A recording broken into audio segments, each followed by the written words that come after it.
The Memphis Grizzlies shocked the world last year and finished as the second seed in the Western Conference, winning an incredible 56 games, even after Ja Morant had gotten injured and missed 25 games towards the end of the season. Today, I'm joined with Hooper's Radar, and we take a look at the current state of the roster and ask, what is the ceiling for the Memphis Grizzlies? Can anyone on this Memphis Grizzlies roster win any major awards? Obviously, the main thing we're thinking about right now is, can Ja Morant win that MVP award? Many people have Ja Morant in their MVP voting for this upcoming season, but personally, I do not. The team's success after his injury last year tells me that he's not as needed as someone like Derrick Rose, who is often compared to him when talks of this MVP surface. This is mostly due to their play style being similar. They're both 6'2", 6'3", 170 to 185, incredibly bouncy, great young leaders. They're young, they got this chip on their shoulder. While I admire all the attributes Ja brings to the court, personally, I just don't think that this team is capable of hoisting Ja into that MVP ladder. It seems like the groundwork is so great. They have so many great guys like Dylan Brooks and Jaren Jackson Jr. Not to mention, they all are loving that coaching staff that they got going on right there. So I would just say that the ceiling for this team as far as winning awards, I would say that there's a better chance of Jaren Jackson Jr. winning Defensive Player of the Year in the near future than Ja Morant winning an MVP in the future. However, I would say Hooper's Radar has got a little bit of a different opinion on that. From what I've seen last year, Ja Morant is one of the most electric guards in the league and gives me such Westbrook and Derrick Rose type of vibes. And if you guys watch this preseason game, I know it's just a preseason game, but in very limited minutes that Ja Morant got, he put up 22 points and 7 assists and looked incredibly amazing since coming back from some of the minor injuries he had last year. And another guy I also want to speak about is Jaren Jackson. Aside from Ja Morant being an MVP candidate this year, which I do believe he'll be an MVP candidate, he was already considered for MVP last year. And if a guy like DeMar DeRozan, no offense to my Bulls fans, was in the conversation for MVP for a Bulls team, I think Ja Morant could definitely be up there because the Grizzlies are in a more competitive conference and have the chance of being a higher seeding. Jaren Jackson, this is a guy who made an all defense team last year, and I believe he led in blocks at some point, if didn't finish leading in blocks, and he's just a great defender and a great rim protector, and he doesn't even play center. And this Grizzlies team is so well rounded, so I think with a high seeding and decent playoff success and just also regular season success, because this is a regular season award, Ja Morant could definitely be up there in the MVP race. I think the biggest thing for me with Jaren Jackson Jr. would be the health concerns. Seeing that he only played 49% of the games in his first 3 seasons is not what you want to see out of your big and potential defensive cornerstones. Obviously, it's a familiar case. We see guys like Joel Embiid, Anthony Davis, and now even Jaren Jackson. Now, having said this, he did play 78 out of 82 games this last year after receiving surgery to heal a stress fracture on his foot, something that he was suffering with, and it was agitating him constantly. There is some light here, but I do think that if the Grizzlies lose Jaren or Steven or any of their front court play for that matter, then honestly, I think the ceiling of this team drops drastically. They are completely stacked over their head at the guard position, but when it comes to that front court, other than Steven, Jaren, and Brandon Clark, it seems like they have a lot of faith in Jaren, and I really am just hoping he's staying healthy. I agree with you what you said, though. I do think this Memphis team may see a lot of regular season success. However, I do not think they'll see much postseason success.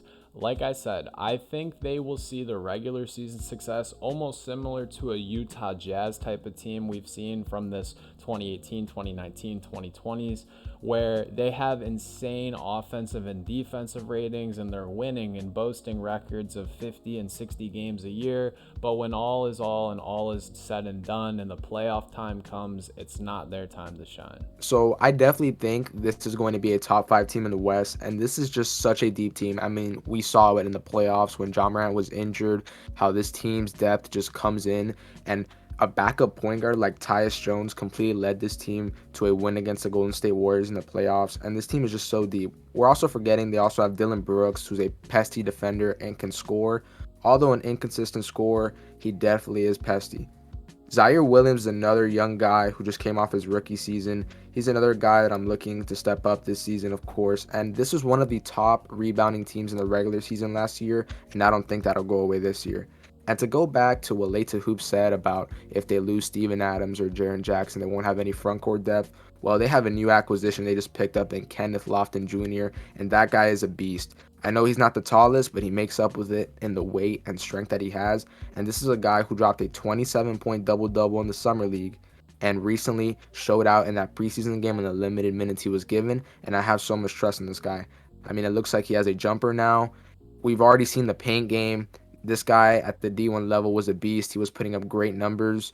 And I have a lot of trust in this Grizzly team, and they have a nice balance of youth. I would definitely agree when you say a nice balance of youth. I think guys like Kenneth Lofton Jr. as well as Zaire Williams and also Desmond Bane just kind of give them that versatility. That's something that this Grizzlies roster definitely has, is the ability to go small and versatile. Like you said, when you have guys like Tyus Jones who are coming off the bench and just making use of the minutes that they're given, that's exactly what you want to see in a winning organization.